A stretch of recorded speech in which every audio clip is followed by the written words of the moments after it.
Hey everybody. That's nothing like Mississippi Survival here. And just had a long day of work.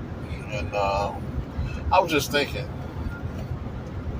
you know, as I drive through and I see all the land and trees.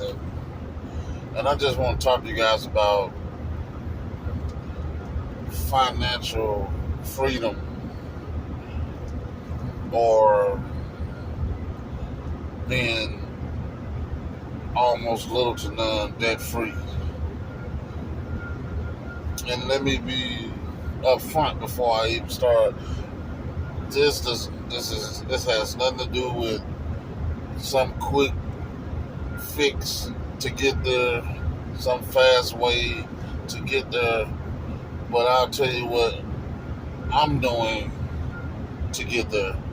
And it's up to you to make your own decision on what you're going to do. With some people, their mindsets, it takes longer for them. Some people to say, hey, I see what he means, and I think I should do something about that. So, what I'm telling you guys is, I've been investing in quite a bit of land at different places because land is always good to have. It's always something good you can fall back on. You can use it for several reasons.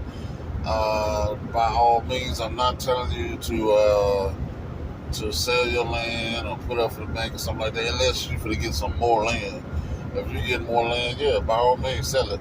You're going to get more land for the same amount of money, or you're going to get more land and still have money left over, by all means, do that. And let me be clear, because everybody don't have a bunch of money. I'm not telling you that you got to go buy 10 acres of land. You might not have the money for 10 acres of land. You probably can go somewhere and you know what I mean, they got a lot of lots and stuff for sale. You can start small like that and buy lots. I bought lots. I bought a lot of them, so you can start like that and start buying you some lots and things of that nature and invest in that. And then there's a lot that you can do with these. Like, a lot of people like, well, what am I going to do with a lot? I got to keep mowing the grass and this going to... First of all, I really don't want to deal with nobody negative right now, but still, I know that I'm trying to,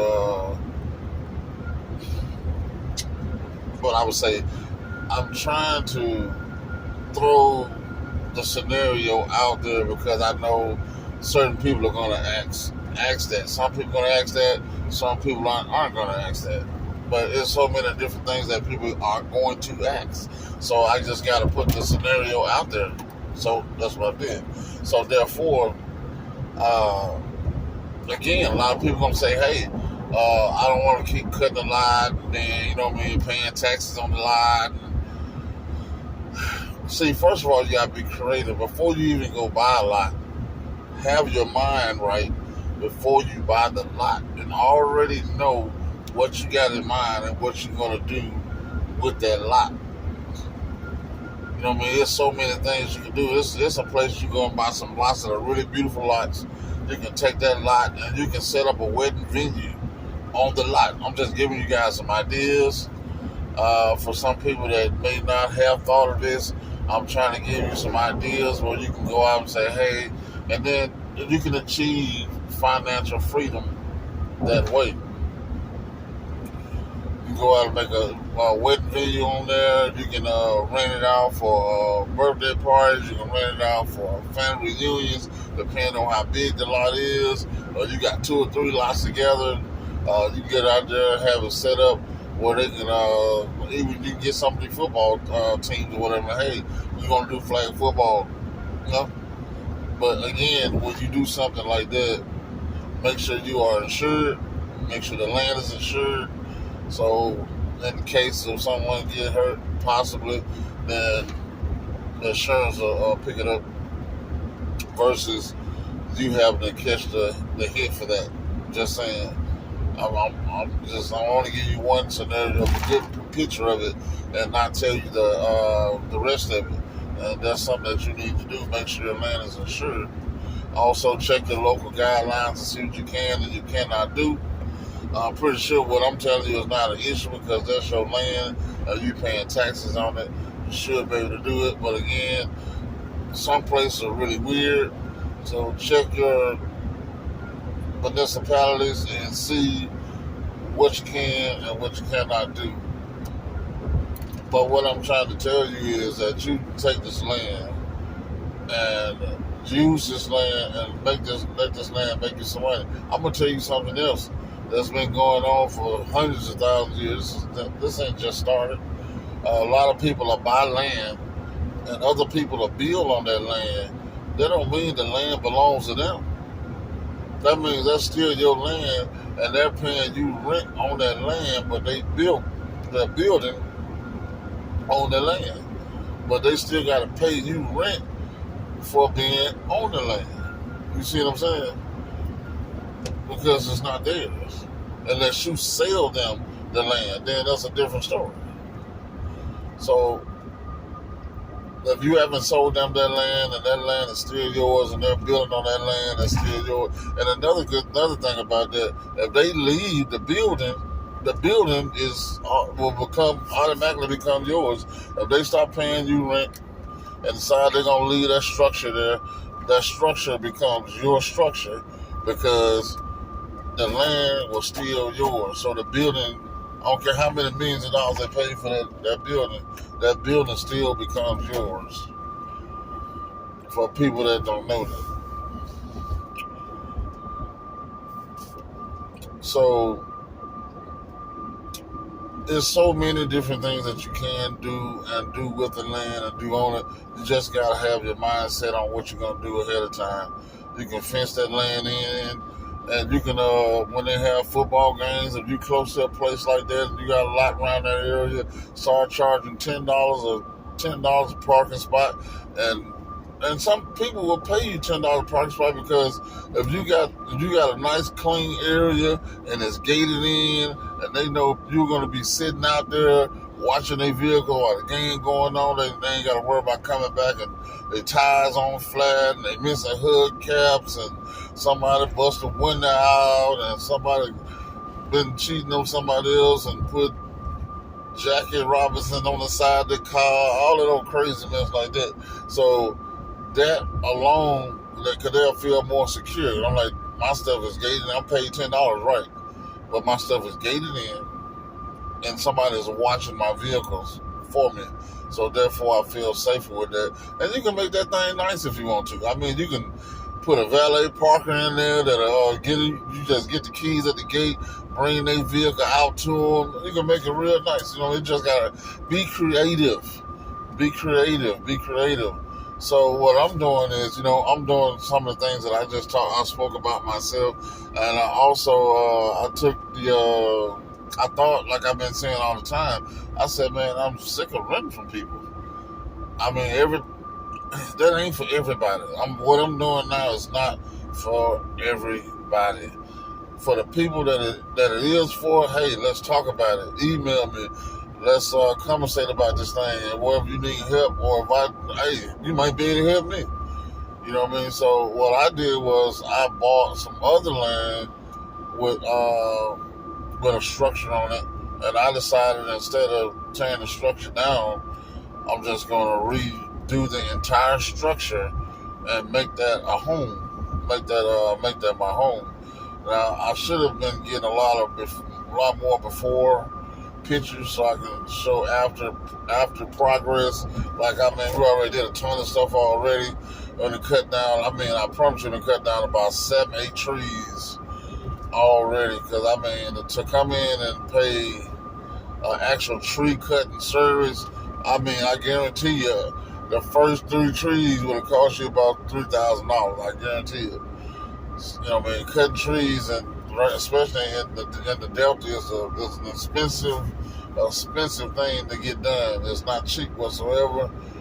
And then you got to be careful who you mess with, because they'll cut it down and leave it on the side of the road, and then the city ain't going to pick it up. Because, you know what I'm saying, if a contractor cuts down a tree, so trying to help help somebody out, especially the ladies.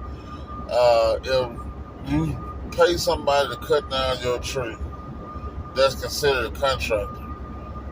So the city's going to ask you, oh, who cut this tree? Oh, I paid the guy to cut this tree down. Wrong, wrong mistake. Because if he cut that tree and he left that tree, the city is not going to pick it up. It's going to stay right there. It's the responsibility of the person that cut the tree to pick the tree up, because he's considered a contractor because he was paid to do a job. Now, in where I stay, that's how it works. So, and then it's got to be cut up to a certain length. You can't have a whole freaking tree out there and think they're going to pick it up, because they can't. You got to cut everything up to 4 feet. 4 feet pieces is the longest that you can have. Yeah, 4 feet pieces is the longest you can have for the tree that's being cut up. So again, what I'm doing was I'm gonna rehab a total house, and the house is a nice size house. I said, well, hey, it's sitting on 2-3 lots, so I'm just cutting everything back. I know it's gonna be a process, but you know, man, anything that you want is gonna be good. It's gonna take work, and it's gonna take some time, and I'm cool with that. You know, my dad's a carpenter's been there for, I promise you, ever since he was 13 years old. And he's still doing this. It's been over 50 plus years, and he's still doing carpentry work. So I have no doubt that he can build something extravagant. And I kind of just, step back and like, hey, do it however you want to do it. I'm going to step back out the way. I'll just tell you what I want and let you handle it. I'll just keep working and keep pushing money out there and trying to get the job, get it done. You know, so, you know, and I got some very supportive parents. My parents are very supportive. I thank God for my parents. If they gave me a choice to pick another set of parents, I would never, ever pick another set. I know there's some good parents out there. Besides my parents, I know there's some good parents out there. I would never trade mine for anything. My parents go above and beyond, you know what I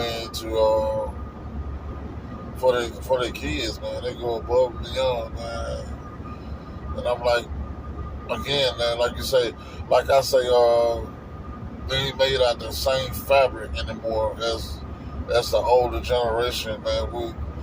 I came off the older generation, but we not made with the same fabric. Because they can get out there, man, I'm talking about ages 70 and 75, they can get out there and stay out there as long as you can. And I'm like, man, let me have that type of strength at 70 years old, and let me be pushing at that age. And I'm like, man, that's a blessing in itself. So I know I ain't looking that much because I'm driving, but I just wanted to get this out to you guys, man. You most definitely, I think you'll never make a mistake by getting your own land, your own property, and then you can get out there, man, and you don't have to worry about somebody saying, well, you can't put no hole here, you can't put that over in there, you can't change this over here. You can do what you want to do because it's your land. You don't have to listen to none of that foolishness.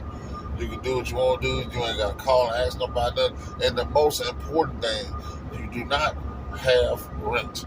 You don't have any rent. You don't have to pay nobody no rent. Now, you can imagine if you would sit down and calculate, if you paying $700-800 a month, and you sit down and you do the math on $700-800 a month and times that over by the year and see how much money you are getting rid of every year on something that you would never, ever own. Even if you got insurance on that house, I'm going to tell you what, your insurance is only going to cover the contents in the house that's yours. It's not going to cover that house. They don't care nothing about that. They're going to cover the contents in the house, and that's going to be it. You know? So, you're looking at those numbers put together over a period of time in like a year, and you gotta look at how much money that you're just giving away. Now, if you think about it, man, you can get on some of these. I do know somebody I really need to get in contact with because they have a lot of programs for people. If you want to buy a lot more of land and you ain't really got the money to do it, then people can put you on. There's a lot of programs out there for that. I don't know if they are, but I know somebody that does know, and I am definitely going to get in contact with her as soon as possible, and I'll see what she says. Because for so far, I've all the land that I purchased it myself. All the properties, I purchased all that stuff myself. So again, the importance of not. You just think about it. Every month going by, instead of putting $800 in somebody else's pocket, that $800 will be yours. Oh, but we gotta pay taxes at the end of the year. I mean, let's be realistic. Let's just say my taxes is $900 a year. Even if my taxes are $900 a year on my house, that is absolutely nothing. That's just like getting 2 months of rent, $800. That's $1,600, and you can pay. I mean, you can almost pay your taxes with one freaking month. All you gotta do is add another $100 to it. It's paid. But think of all the other months that all that money go back in your pocket, and you ain't gotta live check to check. You gotta think about that. I'm so excited and into what I'm doing until I'm almost like, look, I'm just gonna move out for 1 minute, find somebody to stay with instead of wasting $600, and I can take instead of wasting $800, and I can take that money and put that money into my own property.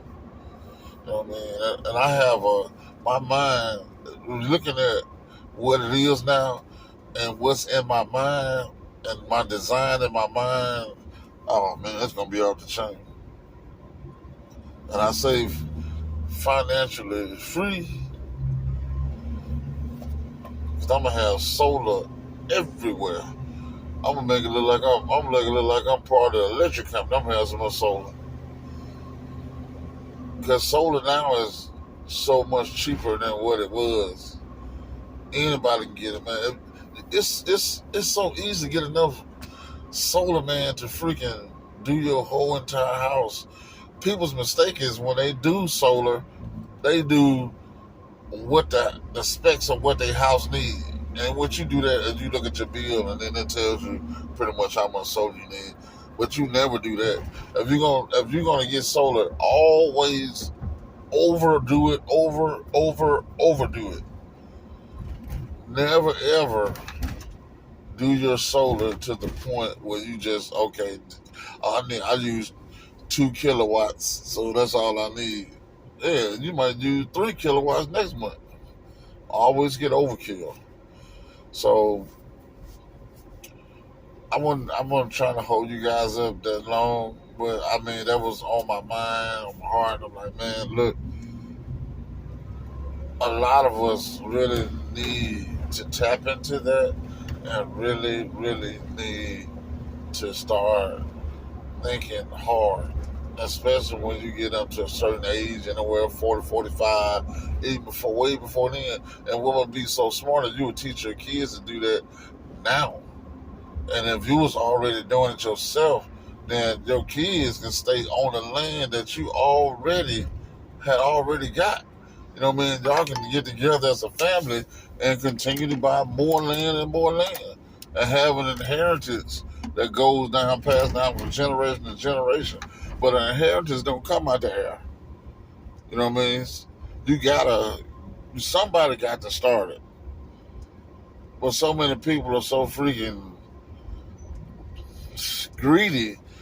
If they, I can't do it. I ain't leaving nothing for them sons of guns. They ain't leaving nothing. Then the generation gonna be broke, and broke again. You know what I'm saying? Somebody got to have start that generational wealth and get rid of this generational curse off their families and off their life, and start making something happen, something good for the family, you know. So I'm willing to do that. The scariest part to me about that whole thing is doing it, and then you pass it along to your kids, and they don't give two nickels, and they trying to get rid of it as fast as they can to to make a hot dollar, and then that generational wealth that you tried to build all this time going down the drain. Now, if I know I had that was going to go on with me, I'll find somebody else that appreciate it. If they don't want to do it, I'll get somebody that appreciate it, that will accept it, keep it, and keep pushing forward. I'm not telling them. I'm not trying to control how what they do with their life for is what their occupation. Man, that's on you, because I want to do whatever occupation that I want to do. I'm just saying, don't just get rid of your family, leave generational wealth behind. You do not get rid of that. You keep it up, you take care of it, and pass it on down. That's how you're supposed to do that. Don't be stupid. So, guys, it's imperative that you think about these things right now. It's imperative that you train your kids to see the importance of it. There's a lot of you right now got young kids, and I think they need to be in a RFRA. They need to be in something right now instead of just hanging free. Some of these kids, you can put them in a RFRA now, they plus them working or whatever, and not messing with their RFRA, be millionaires by turning in their 20s. You know, same thing with insurance. You know, you ain't gonna be here forever. Get you some good insurance. I mean, some high dollar insurance. I ain't say pay high dollar, but I'm just saying get that. And then, I mean, you nobody got to be fighting to bury you and all that right there. You got to go get Pookie, Quita, Shanika, Tina, Bob, Jacqueline, and then nobody want to help but one person out of all of them. And you still don't get buried. You sitting at the morgue 36 more extra days. You know what I mean? It's ridiculous. It's ridiculous, guys. But please talk to your kids. Get your kids on point. Let them know the importance. Get them kids in some RFRAs. I don't care if you got to save some stuff in a jar and don't touch it. If you got that kind of ability, the only people I seen that type of ability were the old grandparents. Leaving $1 million in a mattress. You've been saving a long time if you got $1 million in a mattress. I'm just saying. So teach the kids the importance of that, of saving, the importance of putting them kids in the RFRA, teach them the importance of land and growing your own freaking food. I was watching a lady the other night. I forgot exactly what that lady's name, but she was very informative. That she just had me hooked on the hook right there. I think it was horse, the seeds and stuff, but it was some type of planter. I can't call the exact name, but it was some type of planter. It was a vertical planter that goes on the porch, and you can put like 4 or 5 of them things out there and have like a ton of different variety of plants in that planter. You know what I mean? And I mean, it's nice. I would say, you know what I mean? I would push buying it. It's nice. You know what I'm saying? It looks good. It's neat. When the water drains off one plant, it drains into another plant. I'm like, dude, how could you beat that? Then it's got a drainer that drains off out of that, and you can take that and drain and water something else in the yard. So it's a nice setup. It's a nice system. If you can't do that, man, you can get a 5 gallon bucket. I don't care what you get. You can cut a milk cart off, get you a bunch of them jokers, and ate all your cereal and drunk up all the milk. Cut you about 10 of them jokers off, put them in a big circle, and put soil in those right there and start growing something like that. I mean, do something. Be proactive. Don't sit and wait. And I want to encourage everyone to do that because I don't want anyone to say, "Oh, when something go down, they didn't do nothing and they sit back. Now they want to take from somebody else."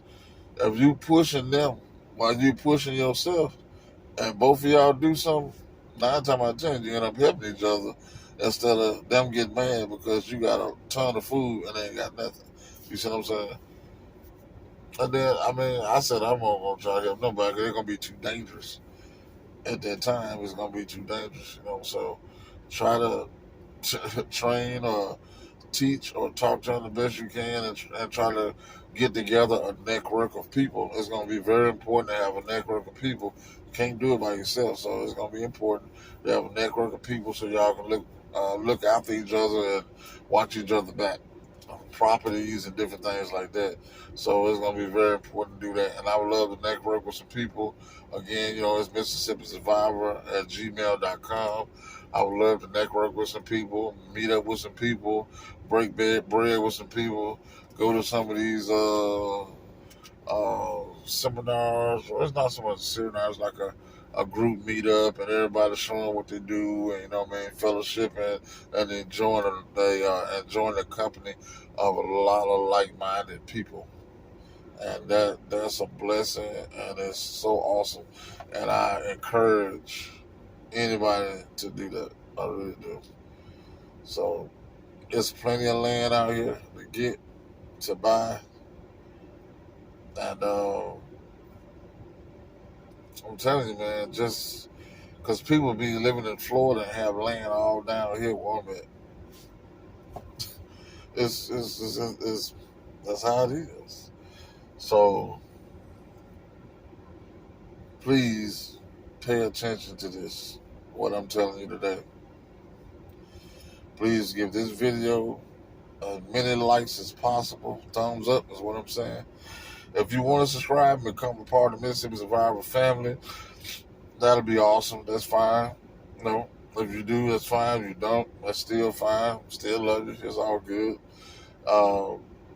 But I do want you to do a thumbs up on this video, as many people as possible, so we can get this information out to other people and get some people to thinking, get their minds to rolling, because so many people's minds are trapped in video games and everyday life, and some people's mind ain't trapped in nothing because they don't do nothing. Just saying. So be proactive. Please hit that like button so this can get out to some other people. The more people that see it, I feel like, the more people it can help. But if it don't get out, it can't help nobody. I would hate to have to wait until a video I make be viral to be stupid in order for somebody else to see the important videos. I don't know why the important videos can't go viral. There's always the dumb video that you don't care nothing about in your selection that go viral, and you're like, whatever. You really want the stuff that you want people really to know and they need to know. You get 2 likes and half a view. Really, it's stupid. But anyway, guys, gotta go. Figure to take my daughter, Mickey D. She's a McDonald's lover.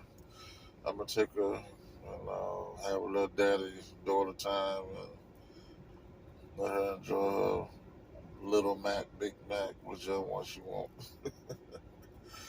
Anyway, Mississippi Survivor, I love you guys. Again, it's going to be more product. Don't forget, I'm be constantly shooting product to you guys. One, I'm going to have to wait till the weekend to do because it's involving water and all that. So, I'm going to have to wait on that one. But I do have a couple of other things that you can use that I was very interested in that I got. I got some stuff on the way too. that I haven't shared with you guys yet. But I will.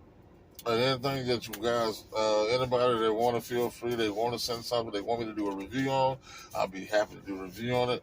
If I already have it or something I'm getting, I'll get it and then I'll do a review on it myself or something I'm already doing on my own. Let's see.